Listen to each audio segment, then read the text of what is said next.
Hello, welcome to the Horti-Culturalists. I'm Matthew Lucas. And I'm Stephen Ryan. And we post a video every Friday, so do hit the subscribe button and notification bell if you want to know exactly when our videos pop into the YouTube ether. Yes, and if you've got a gardening question that you'd like to have answered by me, put it in the comments below and we will deal with that on our Monday shorts. We will, but today it is a very brisk midwinter day here in Melbourne. Yes. What are we doing, Stephen Ryan, other than getting wet and cold? Yeah, well, we're certainly getting wet and cold. We're at Maranoa Gardens, and this is in the sort of leafy eastern suburbs of Melbourne. Yes. It's a wonderful, probably one of the earliest Australian native plant gardens in Australia. And we're here to look at some winter flowering native plants. Which is one of the great benefits. A lot of Australian natives flower in winter. Yeah. Why is that, Mr. Horticulturalist? Well, because it's not so cold, and there are pollinators and things all busily working throughout the year. So they need to have plant material that is flowering throughout the year. After all, nobody wants to starve all winter, and that includes the honey-eating birds, etc. So lots of our natives flower in the winter, so our gardens can be really quite showy and colourful using our own Australian native plants. Well, I mean, right behind us, there's some Banksia and some wattle, so we've got a lot of things to look at. Let's dive right in. Let's do just that. Well, Stephen, there is perhaps nothing more iconic in the Australian floral spectrum than Banksias. Well, exactly. Named after that well-known botanist. Sir Joseph. Yes, and this particular one behind me is quite a large growing Banksia. It's probably about 4 or 5 metres tall. Yeah. And it's a hybrid one called Giant Candles for obvious reasons. It's been around the traps for quite some years now, and it's a very popular Banksia both with gardeners and with birds. Yeah. The seeds, last year's flowers stay on for quite some time, so that also becomes part of the look, isn't Oh it? yes, With yes. the Banksia. The Banksia's cones, and anybody who's an Australian and grew up in Australia as a child will remember the evil Banksia men, which were May Gibbs's sort of evil creatures in her children's books. They are a quite knobbly, interesting looking structure. They'll sit on the plant for many years. They often don't open until a fire sweeps through. That will make the valves pop open, and then your seeds will drop to the ground where they're ready to start germinating again. So a fire-induced type of thing. And there's a vast array of Banksias. I mean, we're not going to go anywhere near it because we might do a Banksia special. But I mean, there's ground covering ones, there's trees, there's shrubs, there's everything in between. Yeah, and a wide range of flower colours and a wide range of flowering times, and also interesting differences in foliages and textures with the plants as well. And are they right across Australia, east, west, north, south? I think some of the most spectacular Banksias are Western Australian ones, but they grow throughout the country. So there's Banksias all over Australia. And they're part of the Protea family, aren't they? Yes, Proteaceae, so they're related to the Proteas, the Grevilleas, the Hakeas, so there's a whole range of different Proteaceous plants, and Australia is a major hotspot for that particular group of plants. As is South Africa. Well, yes, except they don't have quite as many different genera involved in Proteaceae. They have lots of species, but we certainly have a very wide range of genera in the family. Any of them hardy for our Northern Hemisphere viewers? I would say the vast majority of the Banksia is probably not. So unless you live in California or somewhere similar, then you're not going to grow Banksias terribly well. They're certainly not as hardy as some of our callistemons and other things that have in fact found their homes in European gardens. Right, on to the next. Stephen, another great winter flowering Australian plant. Look at that. Yes, the Hardenbergia is what we would call happy wanderer or sarsaparilla. Sometimes commonly called the native wisteria too. Yes, I have heard that, but I do object to those sort of names because they can be quite misleading. Yes. Although I have to say sarsaparilla could probably be misleading as well because I wouldn't drink it. So there you go. But this one's the eastern species. So this is violacea, so violet flowered, which is a very obvious name for it. Yeah. And it's a wonderful, quick growing, easy Australian native climber that's reasonably cold hardy. It'll go down to a few degrees of frost. It's drought tolerant, it's shade tolerant. It grows naturally around my own area at Macedon. You see it creeping across the ground and over shrubs and things. And it's a fabulous plant. I think it's one of those things, I think a lot of Australian climbers is that they're not they're not the sort of plant you'd plant to cover something. They're scramblers and danglers, aren't they? Yeah, Rather they than can like be. dense Yeah. covers. Also, doesn't this tend to form like an umbrella, a cluster of foliage, and have bare stems? It can, yes, and it's not always nice to see your bare legs. No. And Unless it will. it's summer and you're well prepared. Yes, exactly. And the other issue with some of them, if you do grow them up a fence or whatever, once they get to the top of something, they do tend to billow out and dangle down. So it can end up being a sort of a top-heavy mass sitting on the top of the fence. But this here- is growing. It's along a walkway of beautiful paper barked melaleucas, and it's the perfect position because it's dangling over the path. You walk past it. I think this is the perfect way to grow it. Yes, and it's growing where it would grow in nature, and that's through another plant. There's very few fences or sheds in nature, I've found. You need to get out more. Yeah. Now, this is the eastern states species. Yeah. There is one from Western Australia. Oh, yes. Hardenbergia comptoniana, which is similar in flower, but the foliage shape is slightly different. And it tends to be a little bit lower growing. It doesn't seem to be quite as rambly as the eastern version. Named after, because there aren't that many women's names in botany, so from the 18th and 19th century. And Lady Compton was a British botanist and collector who had a great greenhouse, and she was the first person in Britain to grow and flower that one, the West Australian one, from seed, hence the comptoniana in the name, Lady Compton. And I think those seeds that she grew must have been collected from Western Australia by Robert Brown? Anyway, Mr. Brown, who was a great botanist. And so it does go to show that these plants have been popular and interesting all over the world for 2 centuries or thereabouts. And of course, when the first Australian plants started coming back into Britain, there was huge interest in them. The big problem came about, of course, that they also were interested in tropicals, and you had to have a proper tropical heated humid greenhouse for all those plants, and the Australian plants needed protection from the cold but slightly drier conditions.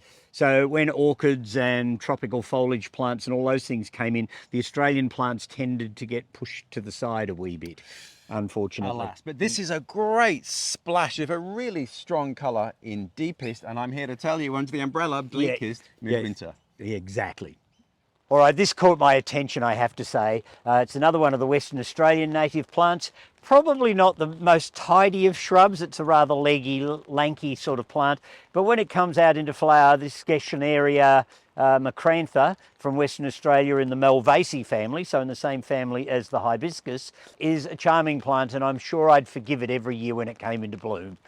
Stephen, the most iconic Aussie flower, look at that. Yes, the Australian acacia, or wattle as we would call it. Yeah. One of the wattles is in fact our national floral emblem. So hence the green and gold. So there you go. Ah, true.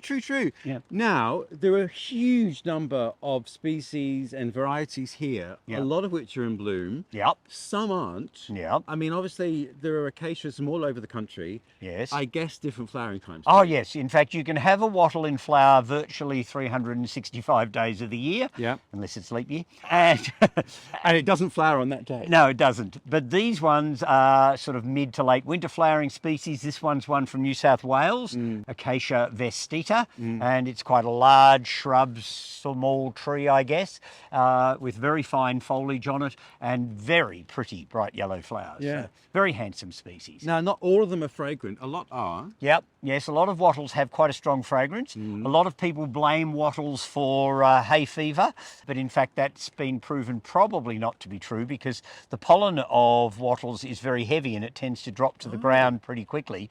And so it's unlikely that wattles are the real cause, although I'm sure we'll get people who'll tell me that's not true. But anyhow, that's what I've been told by people in the medical profession. And I think they are a lovely group of plants. They're quick growing. They tend to flower young in most cases. They're sometimes not overly long-lived though. Yeah. So you've got to accept the fact that wattles will become sort of straggly and start falling apart after perhaps 10 or 15 years, particularly the shrubby ones. So they may need replacing on a regular basis, but they do make fabulous garden plants. And again, like Banksia, there's a huge range of size. So you can get trees down to Little ground covers, basically. So there's a vast array of different forms in them from all over Australia. And of course, there are acacias in other parts of the world as well. I mean, the classical photograph is of one of those flat-topped acacias in the South African veldts with the giraffes coming along and pruning them. There is still debate about where things are going to fall there, because it has been decided that the Australian acacias and those of South Africa and the ones in South America are not actually that closely related. So they need to be separated into different genera.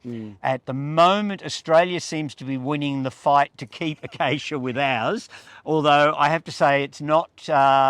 I don't think it's quite fair, because the laws of nomenclature say that the first species named should keep the genus name, and the first acacias that were named were in fact the South African ones. So there is a good argument to say that the South Africans should keep the name acacia and we should change all of ours to something else, the name of which has been set up, but I don't remember what it is. And that will cause a lot of work for a lot of people if we have to relabel all of our acacias. Yes. But it's a welcome burst of yellow at this time of year. It is such a miserable day, and they are so just joyous, aren't they? They are. Yeah. It's hard to describe the yellow. It's an intense buttercup yellow. It is, it's fabulous. And they are sort of harbingers of spring on its way. I mean, it's a little ways off yet, but we've gone past the equinox and daylight is getting longer and all that sort of thing. So we can lust after spring. It might be a ways off, but it feels like it's here. It does.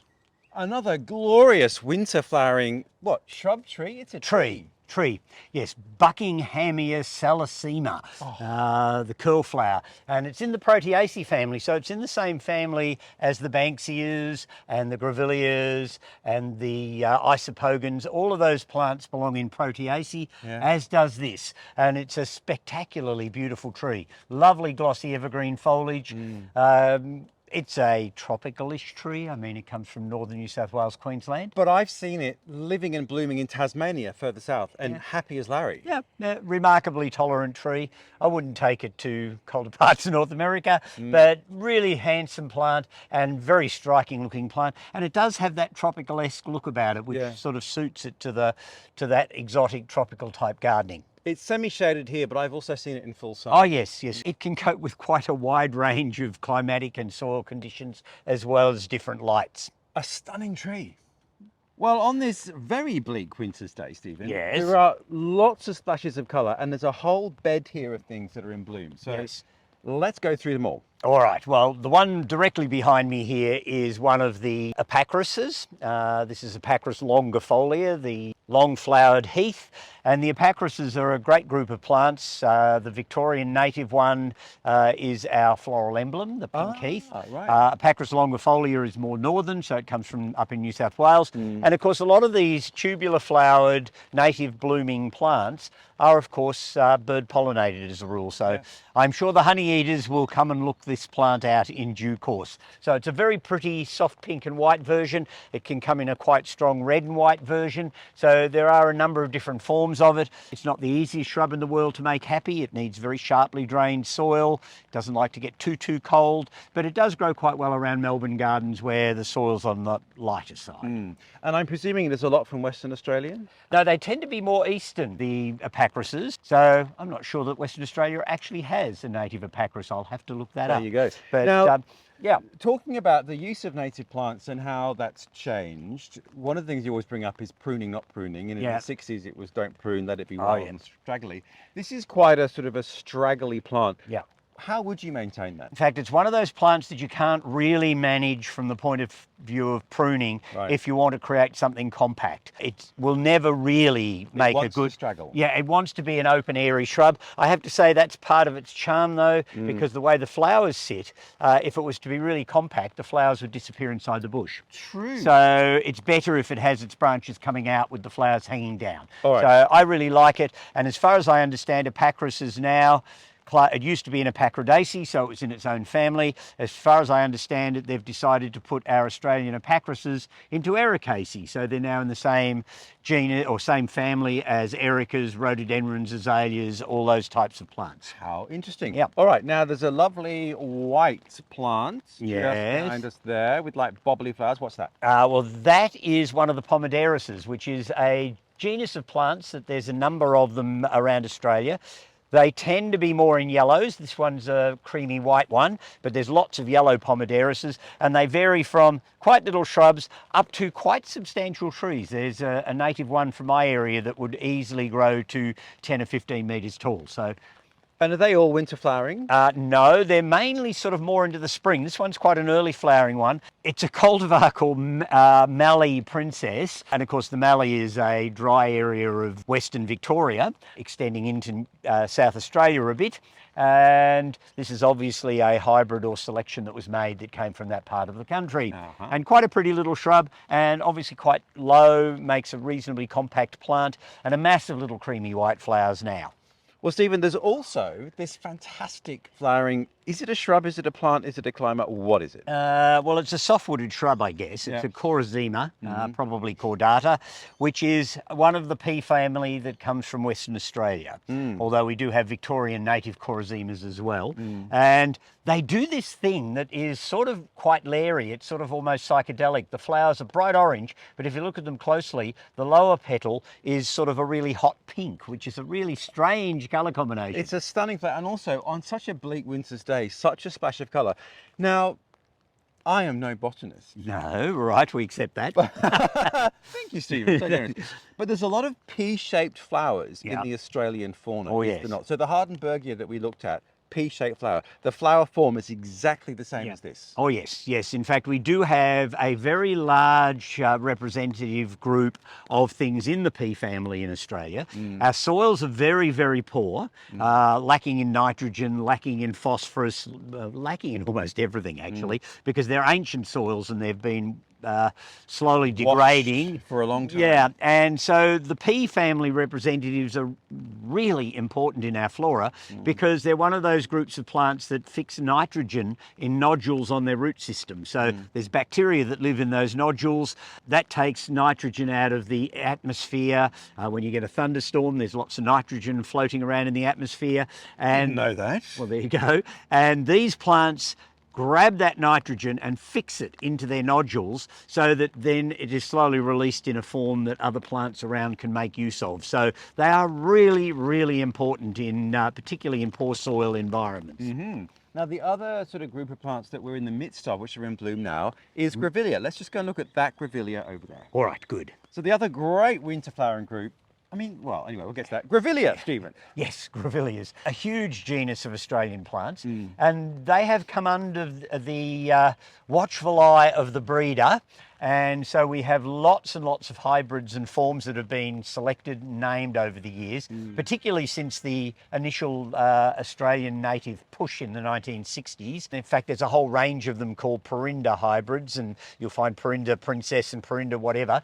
This one here behind me, I'm not sure which one it is. It's a rosmarinifolia hybrid by the looks of it, and it's a very pretty little red and white flowered Grevillea of nice low stature, makes a nice ground covering shrub, and it's a massive flowers at the moment that I am sure the birds will use, except they're probably sheltering from the rain, which we're not. And I've seen a lot of people, particularly in London, so in the milder microclimate of London, growing some of the Australian Grevilleas. Oh, they yes. seem to be quite hardy and tolerant. Oh yes, they will cope with a reasonably cold climate, but they don't want really frosty conditions. And in fact, in Europe and colder climates, they should probably be breeding from some of our higher alpine Grevilleas to try and create a race of much more cold hardy species, which they may well be doing. And obviously a lot of Australian plants are used a lot in Californian landscaping. You see a lot of callistemons and acacias and eucalypts in the gardens there. This is really beautiful. And of course, one of my favourite Australian trees is a Grevillea. Yes, Grevillea robusta, I bet. The most sensational, and I've got a picture, I'll drop it in, massive orange flowers. Yeah, fabulous tree, terribly messy. It drops an awful lot of foliage and dead flowers and things, and a lot of people curse Grevillea robusta when it's in their own garden. But when it's in flower, it's spectacular beyond belief, and the parrots just think it's the best thing out. So they love it. I was going to say at the beginning they're winter flowering, but of course not all of them will be. No. When does the robusta... Well, that's more a high spring flowering species, but there's plenty of the little red ones that flower right through the winter months to give us joy and to also give the pollinators something to feed off. I'm filled with joy, Steve. Good. Well, Stephen, the Yes. rain is setting in, but this colour Yeah. just catches your eye. My goodness, I love that. What on earth is it? Well, it's another one of the Western Australians. So it's an Isopogon, Isopogon cuneatus. And again, it's another plant in the Proteaceae family. And it is just a most stunningly beautiful plant. I wouldn't think very hardy. I wouldn't expect it to grow in heavy clay soils. It certainly won't cope with much frost. But if you've got the right climate, it's a fabulous plant, and it also makes quite a nice cut flower. So, does it? Yes, I think it would be a lovely plant to have in your garden and pick a posy for the kitchen table. Why not, indeed? Such an interesting flower, and it's growing next to a wattle, and that sort of mauvey purple and the yellow, such a great combination together. They're beautiful. Well, there you go. That epitomizes what you can find in bloom amongst native plants in winter. Exactly. So there's an oodle to select from. Well, we've only just scratched the surface. I mean, it's just what's in this garden that's in bloom right now, but there are a lot of Australian species that bloom this time of year. Exactly. So if you want to know what we're doing next week, obviously the best thing you can do is to press subscribe and the alert button. And don't forget my shorts on a Monday where I'll answer all of your questions. Yes, so do leave a question in the comments below and say where you're from, and Stephen will answer it in 60 seconds. And we look forward to seeing you next week. Bye all.